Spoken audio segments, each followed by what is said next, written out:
What up, what up, what up? What's up, everybody? Country Strong in the house. The heart of it is back. A part of it.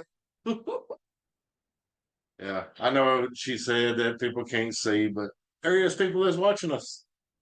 That's fine, baby. Here we are. So tonight's episode, the theme of tonight's discussion is gonna be the colorful hearts. Because we're gonna talk about our experience being an interracial couple here in the South. That's right. That's right. And a lot of times it's not easy. You know what I'm saying? And people look at you differently and stuff like that. But it don't bother me because I know what I feel in my heart. Like growing up, the way I was raised, I was raised to see people. I was raised to see the inside and how people's worth, their hearts, their insides. Not, the outside is just what keeps your insides in. So that's the way I was born and raised.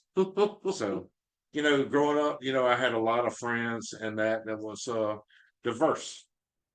And the fact of, I never saw anything different, didn't even think anything different. But, it's like I said, that's just the way I was raised. And I'm thankful for that. Same with me. Growing up in Hawaii, I mean, I grew up around all kinds of different races. And Hawaii has a lot of military, so strong military community. So you had even more people, just diverse all over the place. And my mom and dad taught me the same like your mom and dad taught you, that you just love everybody for who they are, not based on the color of their skin, Exactly. right? And even growing up, I had friends. I mean, all my friends were all mixed. I had Japanese friends, I had Chinese friends. Um, Now I'm gonna be honest, I didn't grow up with a lot of black friends only because there weren't a lot of black people where I was growing up. I mean, in Hawaii, it was what it was. But I did, like I said, but I still grew up around a lot of different races. Even white people. Again, all cool people. The only people I didn't hang around with were just mean people. Yeah, exactly. And that was me, the fact of, you choose who you want around you, and sometimes it takes later in years to realize that. But if you realize it at a young age, and if you taught that at a young age, because the fact that that's where it's taught from, you know, when you're born, you don't know how to walk. Somebody encouraged you to walk. You didn't know how to talk. Somebody taught you how to talk, and the same thing with everything else, and that's what my parents taught me is to respect people, Hmm. respect individuals, not the color of their skin or anything else. We're all made in God's image. Yep. So at least growing up, so at least a foundation, yeah, of how we were raised, because I believe that's totally important in how you learn how to be with people and how to treat one another. We were raised right, Yeah. right? So you fast forward, right? You fast forward to when you and I meet, right? So you and I will meet, we met 10 years ago. And because, again, I'll speak for myself, because of the way I was raised, when I was looking for my next partner in life, I wasn't looking for color. I was literally looking for somebody who would treat me right, who loved family, who also had kids. I was looking for somebody who, was in the same life stage as me, meaning had children, but grown enough children, old enough children that we didn't have to start all over raising children, if that makes sense. Like those were the things I was looking for. And then when I found Craig, like when I swipe, what is it? Swipe left, swipe right. When I found Craig, he just happened to look like this. He had all of the qualities, at least what he said in his profile, with what I was interested in. And the same thing, when I read your profile, talking about family and everything else, and then when I met you and I learned more about you, the fact of how you take care of your kids, how you take care of family, you give the shirt off your back. If you would give your last dollar and let your bank account go into red to give to family, if they needed it. And that's what I was looking for too, because the way I was born and raised, I grew up old school in the South. But when I say old school in the South, I mean I was born to the fact that taking care of family, family means everything. You respect your neighbors, you take care of your neighbors, you look after your community, and that's what my dad did. My dad planted a huge garden every year and let everybody come pick. It didn't matter who you were, Yep. it didn't matter who you were. Yep. And the fact of, my dad worked at the paper mill for 40 and a half years. There was a guy who was an African American guy, and he had cancer. And because of my dad's background in religion and how he looked after people and took care of people, he would come to the house when he found out he had cancer. And my dad would walk him around the whole property and talk with him and pray with him. And after my dad passed away, he came to visit and told me and my sister the story of how much that meant to him, for him to be there for him Yeah. and pray for him. So, it's Mhm. just, I'm sorry, I'm tearing No, up. I know he's good, but I remember that story, and I used to love hearing Dad talk about that story. And sis, even when we hang out with sis and we talk his story, she shares that same, that same memory. Now, all of that to say, that's the foundation, and that's at least Craig and I. And when we met one another, it's the same. I have the same memories as well, very similar memories of me growing up and how we were with our friends, our family, extended family, and the way we were. Because even inside my family, it's interracial. I have Haole cousins, I have Chinese cousins, I have Japanese cousins, Filipino cousins, like even inside the family, right? So at least from a foundational standpoint, between Craig and I, we have that strong foundation. That's not to say, so because, so it starts with the firm foundation, but I feel that that's what we need and what we needed, because that's not to say we haven't experienced racism, both of us. Like I've experienced it because Craig did have some friends who would make racist comments, not to my face, but like on social media, just little underhanded comments that, those subtle comments that really were racist. Yeah. And so I felt that. So at least from an insular perspective, meaning people close to us, from that side, so people from the South, strong feelings about, race and all of those things. But comments were made, and I heard them loud and clear. I definitely felt them. See, it don't matter where you're from, because it's vice versa. I've had comments made, when I was Hmm. with her, and people that she knows and that make comments. Oh, you with a white guy because he's got good credit, but psych, my credit's yeah, Yeah, so yeah, because he's the one with the jacked up credit, yeah. and I'm the one with the good credit. That's right. See, I'm the lucky one. You know what I'm saying? I do remember making a joke though, like again, Yeah. in all honesty, I remember when we first got married and we first got together. I made a comment on social media going, "Wow, I just got married to Craig, and dang, my credit score went up like 100 points." Mhm. Yeah. Psych. But you know what? At the end of the day, I was blessed to be raised the way I was raised. Don't everybody get the same opportunity as me? You know what I'm saying? And I understand that. I understand the fact of where you know some people come from. Because of the fact you know.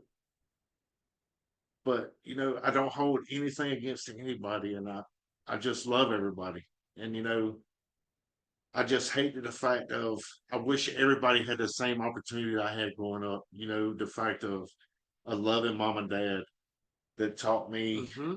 love, respect, taking care of community and taking care of people that are in need. Yeah.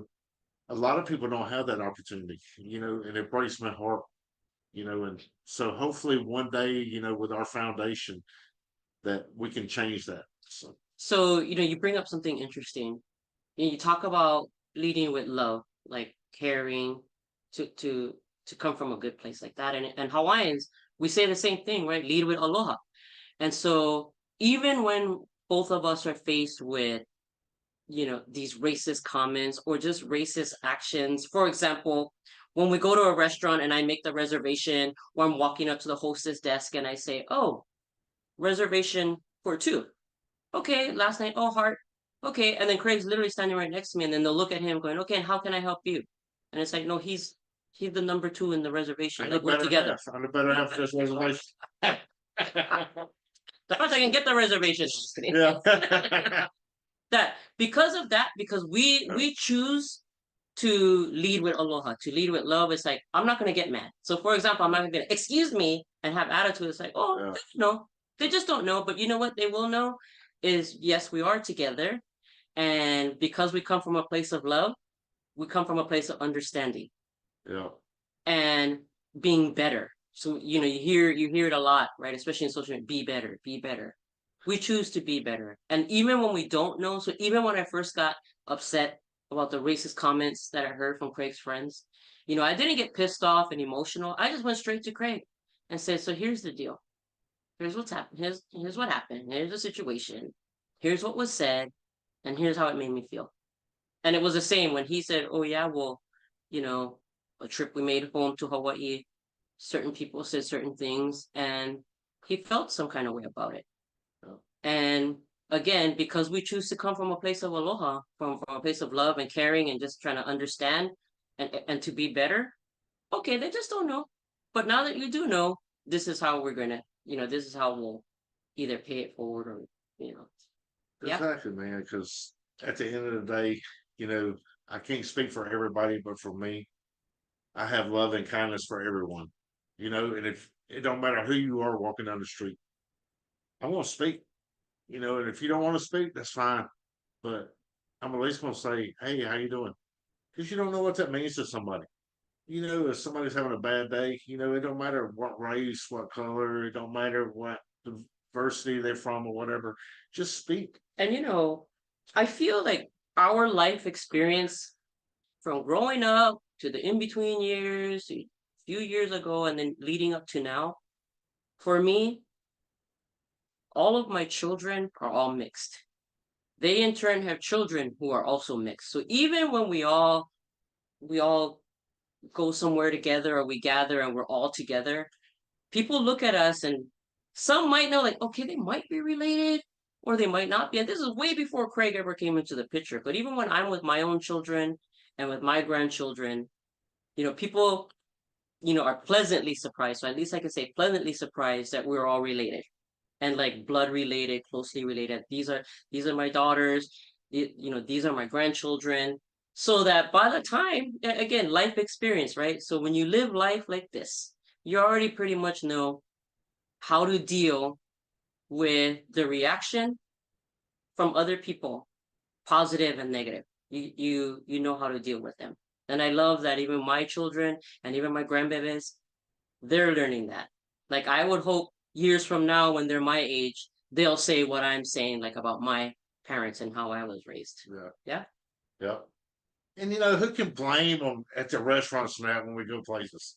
Man, who would have ever thought that this beautiful Hawaii would be with a sexy, country strong boy like me? You know what I'm saying?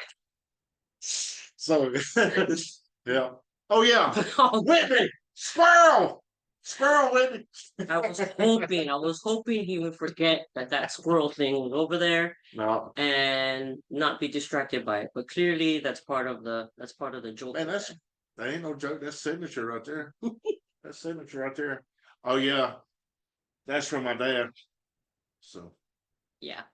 So that's pretty much the heart of it, right? We have colorful hearts, and our life is. I feel like it's more exciting because of the fact that we're different races. It just works. hey, if you got any questions, reach out to me because I'm a old school backwoods counselor. Like I would love to hear like anyone else, like Yeah, anyone out there who also is part of a interracial couple or interracial family. I would love to hear. We would love to hear your experience. Like put them in the comments. I'd love to hear about it. I love all the comments and the DMs we get Oh yeah. coming out of the last episode. Again, this is why like Craig and I chose to do our podcast video, on video so people can actually see what we look like because there's just a lot of experience and just a lot of value there, I believe, Yeah. when you can actually see the two of us.